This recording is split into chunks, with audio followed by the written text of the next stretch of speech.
scared. Please help me. Did that young woman think that she was gonna die? Tonight, the 2020 exclusive. You feel ready for this? An amazing story of survival. That incredible survival story. Lost in the Grand Canyon and 119 hours of terror. A college student alone on a spring break road trip. Head south. Led astray by Google Maps. And turn right. Lost for days in the hot Arizona desert. I remember just screaming a lot, please come back, please help me. No gas, no cell service, and no one to talk to except prairie dogs and herself. I don't think I've ever been this scared. I don't want to be alone anymore. that first night, you gave your will and testament. Driven to record a cell phone goodbye, a video diary for her loved ones. This is the first time that you've ever listened to this? In case I don't, get found. Tonight, follow along as we retrace this horrifying journey. Surrounded by hundreds of square miles of wilderness, and you can see just how easy it is to get into trouble here. The near misses. Her father, desperate, back home. I was. Wrong place. Until finally, her life or death decision. At what point did you decide that you had to rescue yourself? Good evening, I'm David Muir. Elizabeth is back next week. So many of us rely on GPS on our phones, especially when we're trying to get somewhere. But right here tonight, when the GPS can steer you terribly wrong, the college student who says she followed Google Maps and paid a terrible price, telling us I ended up in, quote, the place I thought might be my grave. Join us on Facebook and Twitter tonight as we retrace that wrong turn. Have you ever been stranded? Here's Matt Gutman. Just take a moment to take it in. The Grand Canyon. A geological spectacle 6 million years in the making. It is absolutely beautiful, and that's why it's one of the 7 wonders of the world. It's no wonder 5 million tourists trek here every year just to breathe in its pure serenity. They return home with pictures and souvenirs and sunburns, but nobody comes back with a story like Amber Van Heck.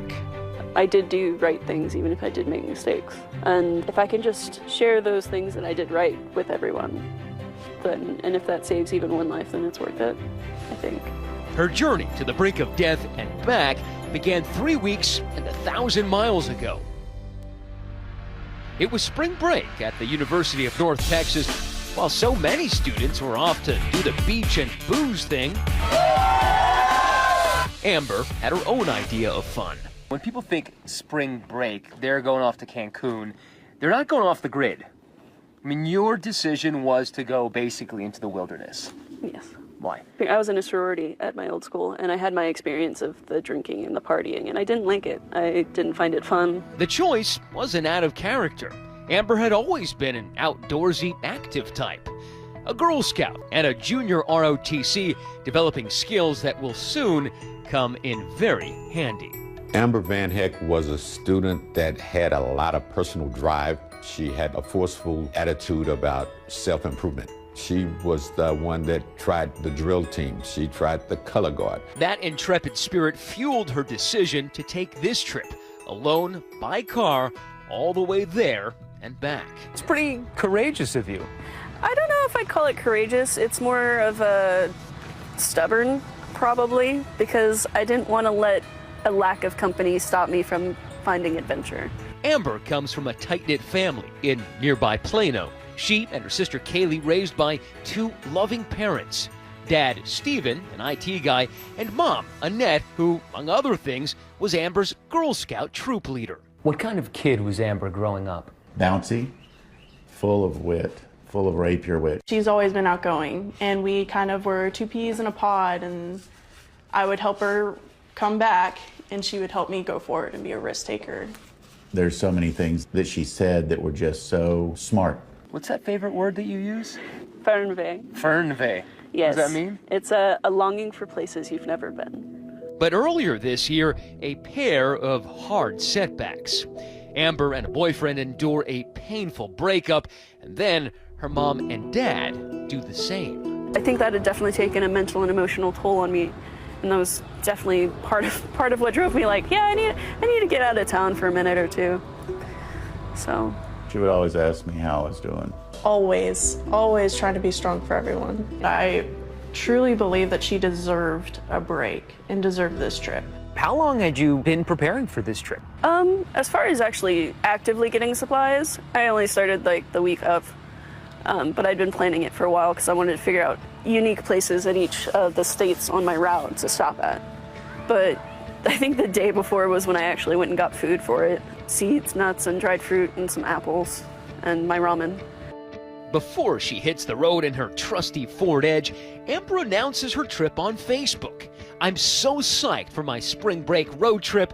I'm starting at Carlsbad Caverns in New Mexico. From there, I'm headed to the Grand Canyon National Park.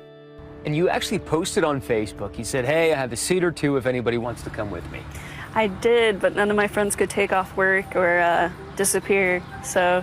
But Amber does have one companion, one that will be a central character in this story, her smartphone. Even, Girl Scouts, junior ROTC people who know how to navigate, we still rely on these things. It's convenience, really. Yeah.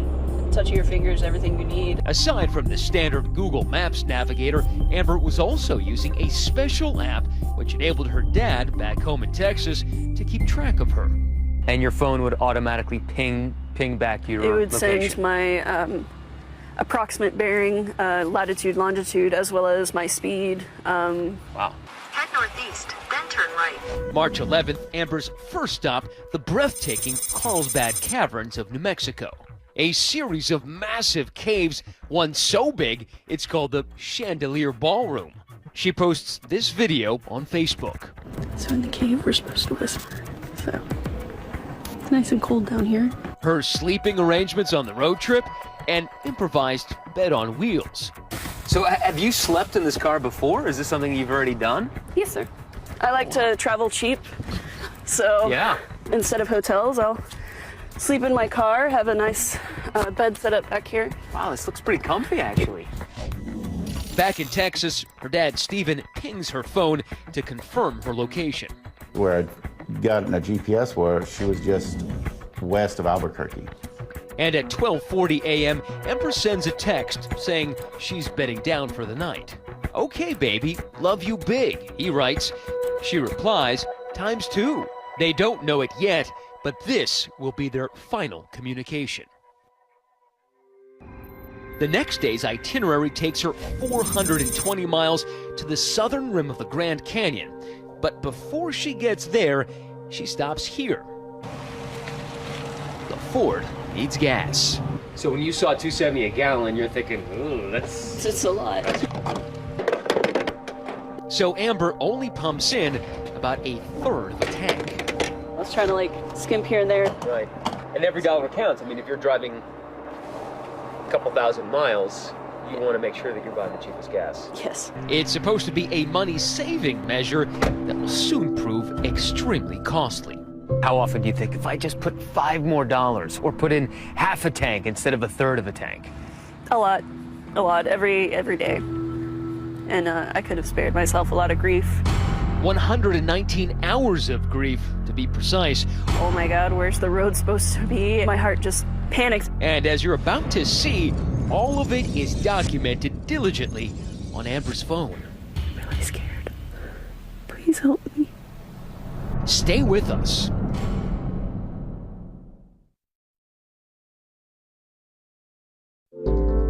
We continue with Stranded on 2020.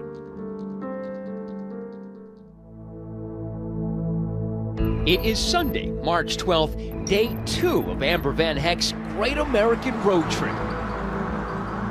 And her furnaway, that favorite term of hers for wanderlust, is in high gear.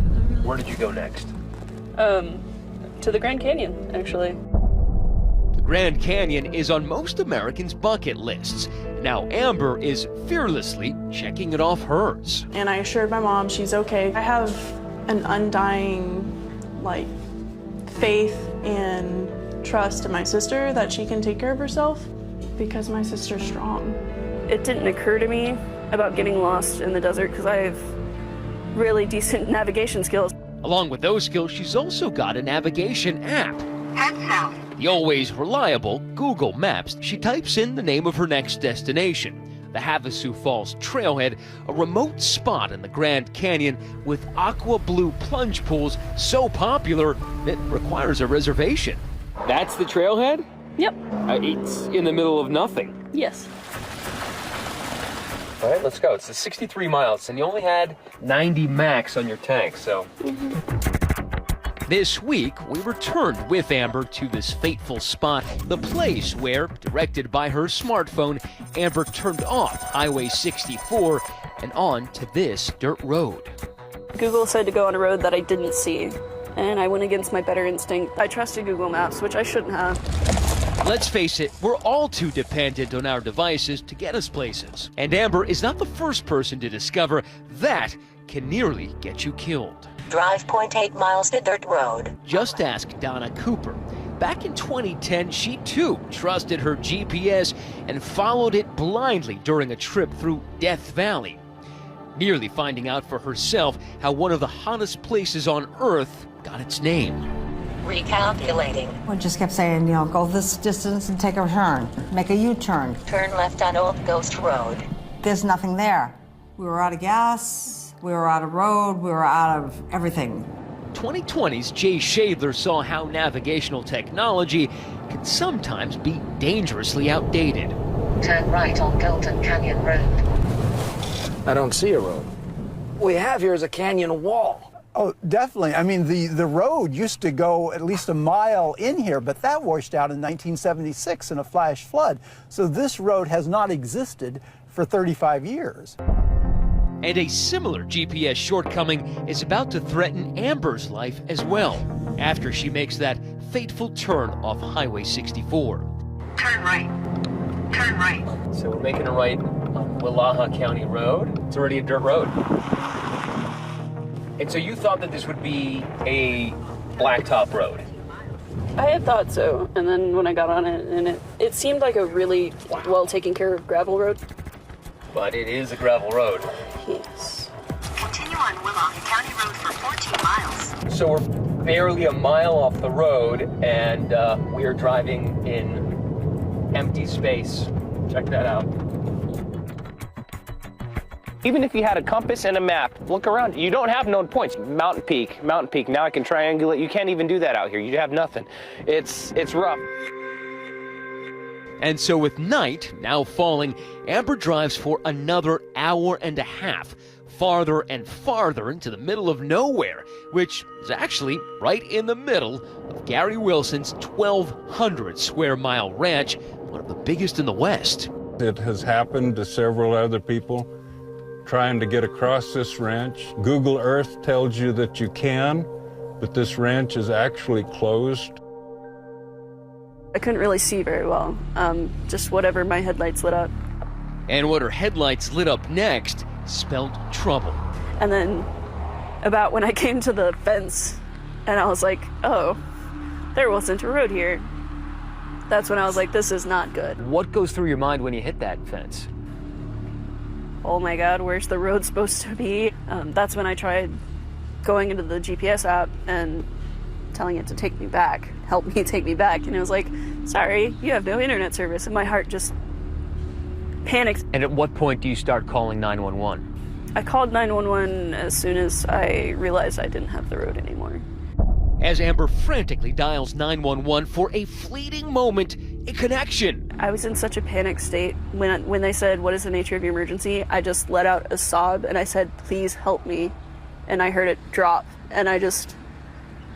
It's still tough for Amber to recall. As her panic swells, her most precious resource dwindles. I was trying to watch my gas. I'm like, come on, rubbing, like petting my car, like, come on, baby, just a little further. We got to find a road. Is that orange light blinking yet? Oh, it been blinking. So I was like, okay, I'm going to stop for the night because I'm just wasting more gas and I'm digging into my reserve more and more as I drive on and panic. Amber parks along the first man-made structure she finds, hoping this sign of civilization might mean possible rescue. and hoped for the best, got in the back. I was like, I'm gonna try and sleep. But instead, her mind races to the loved ones who have no idea where she is and who may never see her again. Who was the first person you started to think about? My dad. Throughout my life, he's been my rock. And then that's when the thoughts of like, maybe I should leave a message in case something happens. That's when I made the first video. A video diary in total darkness. Her face not visible at all. I've never really been like scared for my life before now. In case I don't like get found. I have a lot of things to say. It was basically a will and testament. I thought that it had the potential to be the beginning of the end. I love my family. Mom, Dad, Kaylee. I just want to go home. I don't even want to do this trip anymore. I'm so scared. When we come back, Amber hatches a plan. She'll move heaven and earth to save herself, praying for some help from above. Stay with us.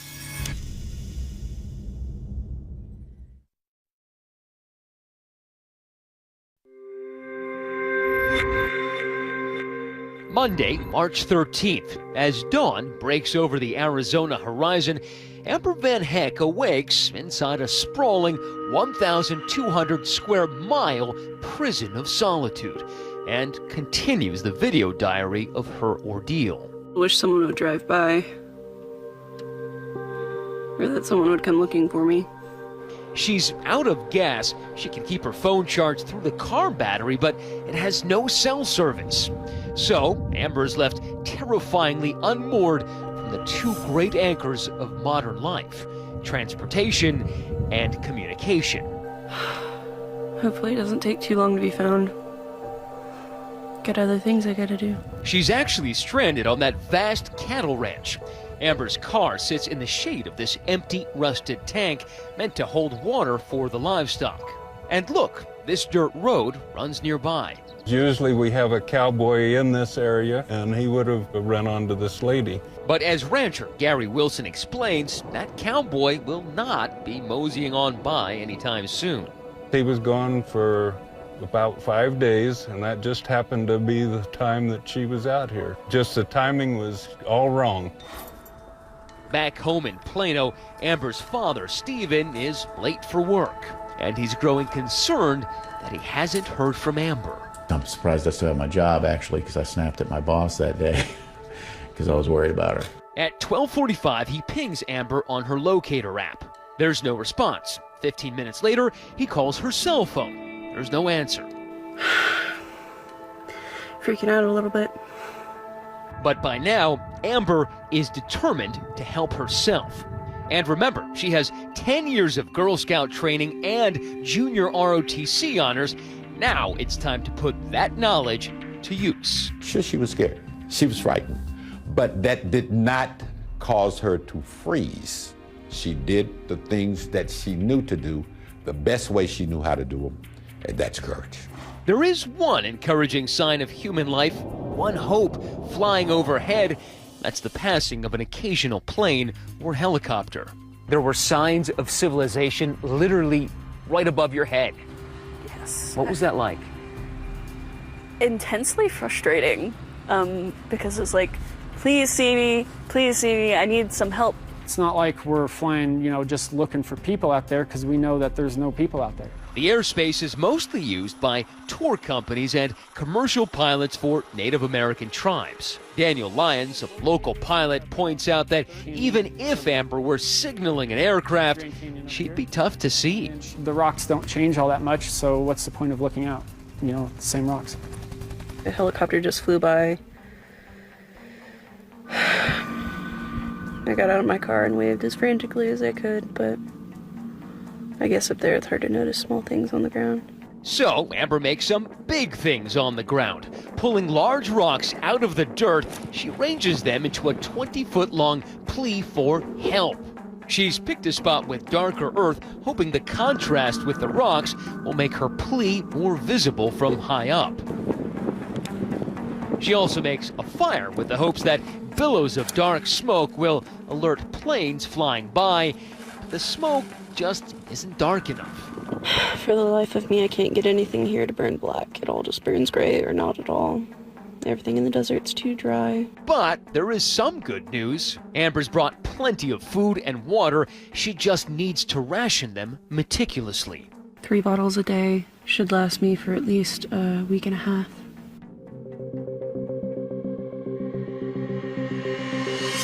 Her moxie isn't running out either, but as the hours stretch out, she succumbs to moments of misery. You know, in movies, they always just show the rescue.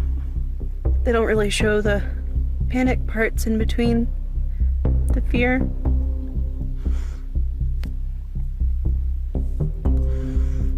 I just want to go home. In the moment, there were so many what ifs, like what if I never get found? What if I get caught by an axe murderer out here in the desert and no one would ever find my body, you know? Yes, but the dark, and you're thinking scorpions and maybe snakes and coyotes. It's just been terrifying. I've had an experience with a scorpion. I don't wish to repeat it. It stung. I didn't like it. Night descends again. So too does the thought that she may never make it home. Amber records this meditation on mortality. I feel like you're supposed to have more profound thoughts when you think you're gonna die. I guess maybe I should ask myself, did I make a difference in the world? I mean, I know I didn't. I'm only 24, I haven't done anything meaningful yet. I guess at this point I'm just counting on my father constantly checking in for him to notice that something's awry. Did that young woman think that she was gonna die?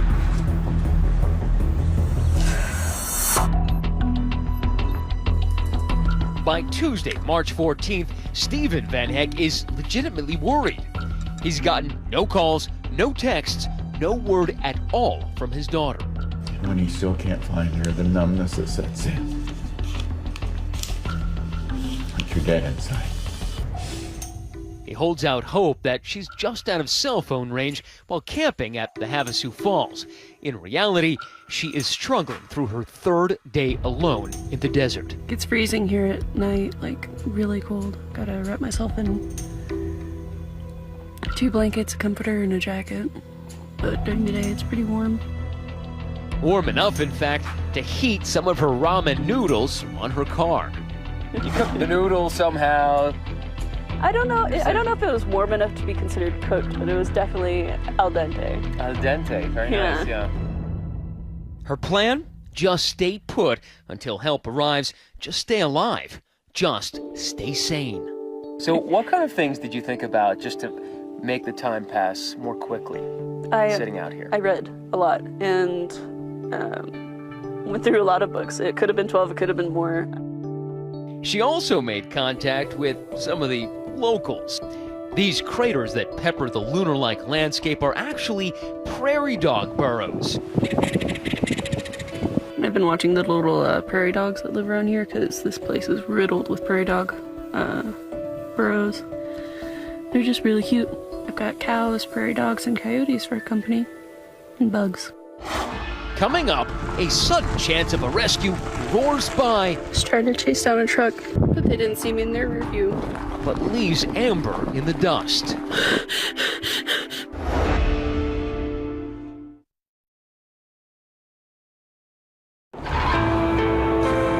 It's been 3 long days since Amber Van Heck's smartphone gave her some pretty dumb directions. Turn right onto Willow County Road. The 24-year-old now finds herself at the crossroads of desperation and despair. Isolated near the Grand Canyon, she's out of gas and nearly out of time. Making matters worse, a series of near misses as she tries to connect with someone, anyone. It's now Wednesday, March 15th. Amber wakes up frustrated with the situation and with herself. I'm not here for 63 hours now. Something like that. I feel so dumb. Back in Texas with her parents worried sick, Dad begins an active hunt for his daughter. I posted in the private Facebook. I said, look, my daughter's missing. I need some people to try to find her, and this is the last place I saw her. The problem? Stephen references Amber's last known location in New Mexico, where her app pinged him back on Saturday. And I was sending them to Albuquerque. But basically, you're looking for your daughter. In the wrong place. This is awful. I hate it. I hate being helpless. Another day slides off the calendar, but suddenly, the moment Amber has been waiting for. Rescue appears to be an arm's length away. A red truck kicking up a trail of dust heads towards her.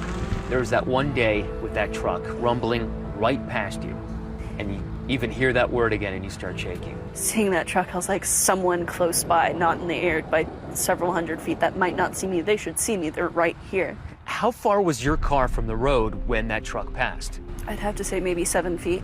But the silo blocked me from their view, so it's not their fault at all. Sensing this could be her last chance at survival, the spring breaker springs into action. Barefoot.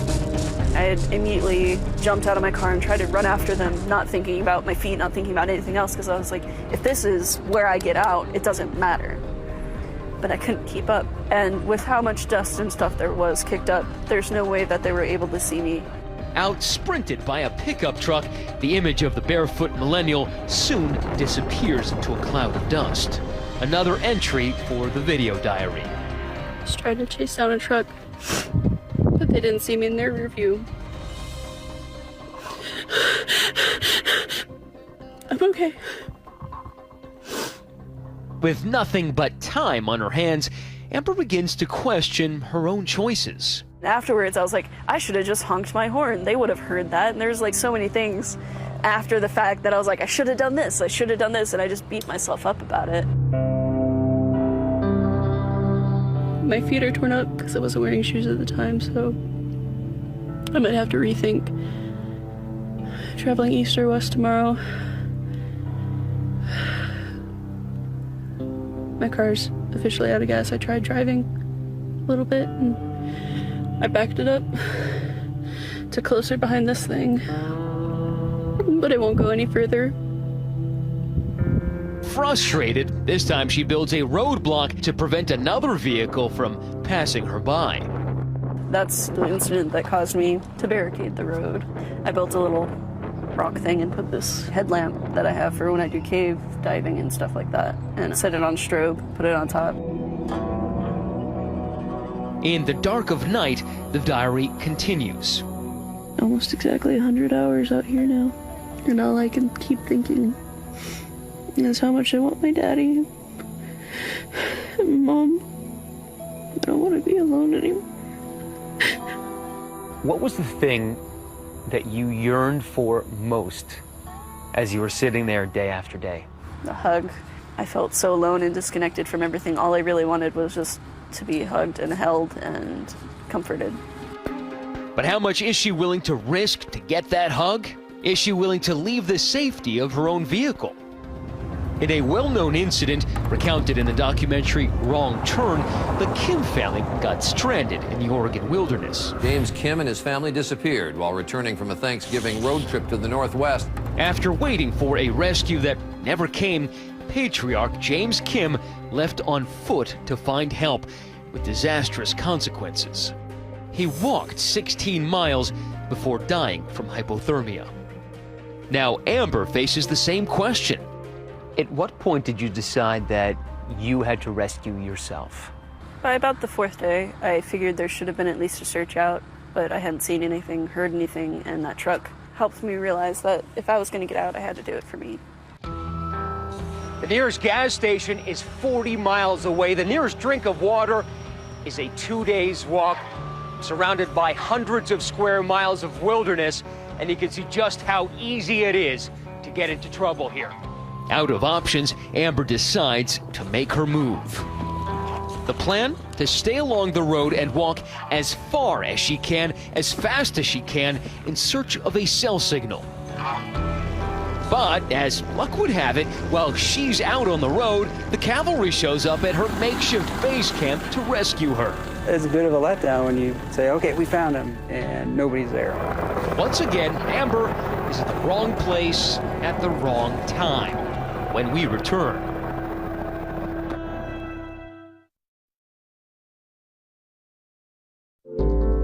we continue with Stranded on 2020.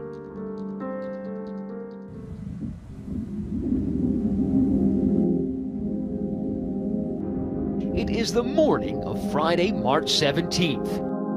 While the rest of the country is celebrating St. Patrick's Day, Amber Van Heck decides to make her own luck. Woke up feeling hopeful today, so we'll see what happens. She abandons the safety of her immobilized car and sets out in search of a cell phone signal. I didn't want to stray off too far in a direction that didn't follow a road because I didn't want to not be able to find my way back. Amber takes me back to that desolate spot where she wound up on her long, desperate hike. It's amazing. You can see Flagstaff Mountain so clearly from here. That's actually why I chose to walk that way, because Flagstaff has cell towers on it, and I knew that, so that would be the best bet. That's pretty smart. After hiking painful miles on injured feet, dialing 911 more than 70 times, suddenly, like a ray of hope, a cell phone signal. At long last, Amber makes contact. What did it feel like to finally get a signal and after 5 days speak to a human? All I could think was desperation, more so than relief at that point. It was just mostly desperate to get out the right information so that they could send someone. I started crying and saying, please help me.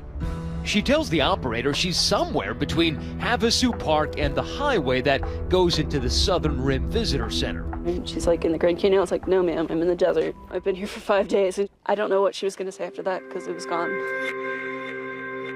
That's right, gone. The call dropped. The lifeline goes dead. I was just heartbroken, I guess, in that moment because I wasn't sure how search and rescue worked. I knew they needed information to find out where I was. I wasn't sure if they wouldn't send someone if they didn't have enough information.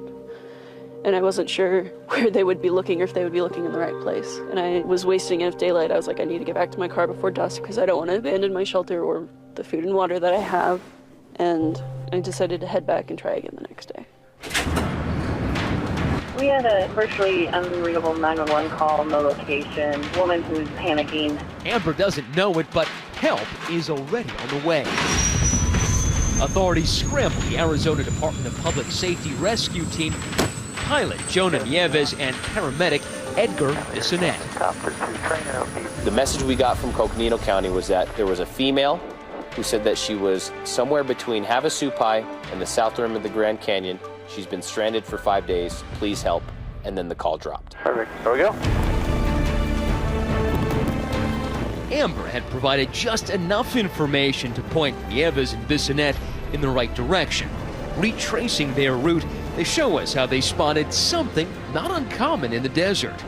The sun glinting off of something shiny. And Jonah looks in that direction and he says, oh, I see a glare. But that glare is far from the search area.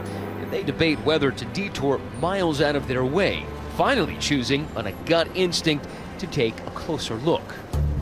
Let's go check this glare out. Who knows, it might be what we're looking for. It was a fateful decision. And right off the bat, Jonah says, hey, I see a help sign. And I look down and we see must have been like 20, 30-foot letters, the word help, written out of rocks on the ground next to the car, and we're like, this has got to be it. They land the chopper, but there's nobody in sight. It's a bit of a letdown when you circle an area and say, okay, we found him, and nobody's there. So, okay, where are they? What happened to them? Miles away, Amber had seen the helicopter pass overhead without noticing her. You see that helicopter tear over you, and you're trying to wave to it and get attention, and it keeps going. I ran to the top of the next hill, and I was like, please see me, and then the helicopter was gone. I didn't know where it was, and so I was crying while walking, which is the ugliest cry you can probably do. And just hoping they would come back. Back at the car, Amber wisely had left this message. Nutshell, it said, I'm not here. I walked east along the road to find cell phone signal. If you're reading this sign, please help me. And Jonah said, let's go. So I went back into the helicopter, we loaded up, and continued down the road from there. And then I heard a chopper again, and that's when I saw the speck getting bigger. And we flew east, and I'm looking off to the left. Jonah's got the road in front of him, And at that point, I'm scanning, and Jonah says, I got him. Eyes on. And I look, and I see someone jumping up and down on the road, waving at us.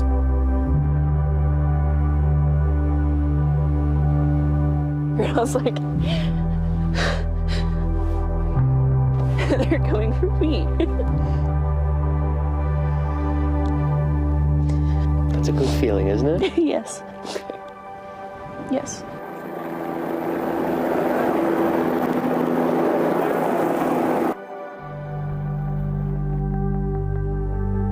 Next thing you know, I'm 2 feet from her, and first thing comes out of my mouth was, did you call?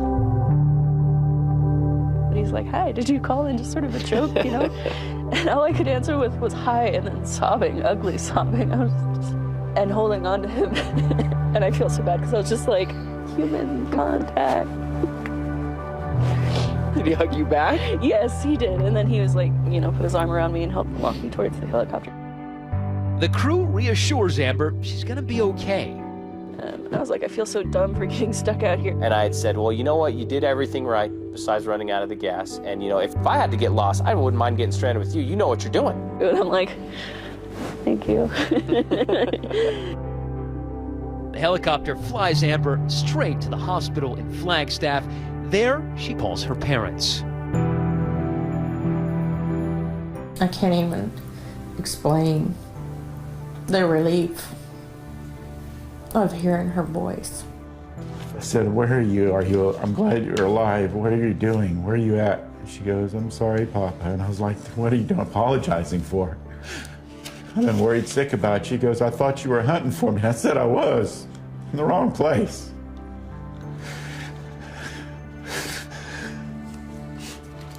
The wrong place.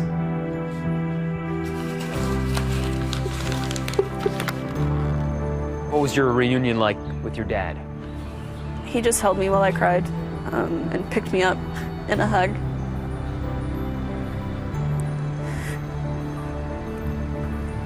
It was nice. But sometimes just one hug isn't enough. Hey, Papa. As we saw when we were interviewing Amber and her dad arrived.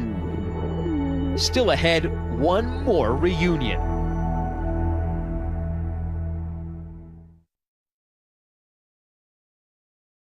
That incredible survival story, a woman stranded in the Arizona desert for 5 days. This was 119 hours of terror. For 5 days, Amber might as well been on the dark side of the moon. But now, back on the grid, she's pretty easily recognized. I'm right about here.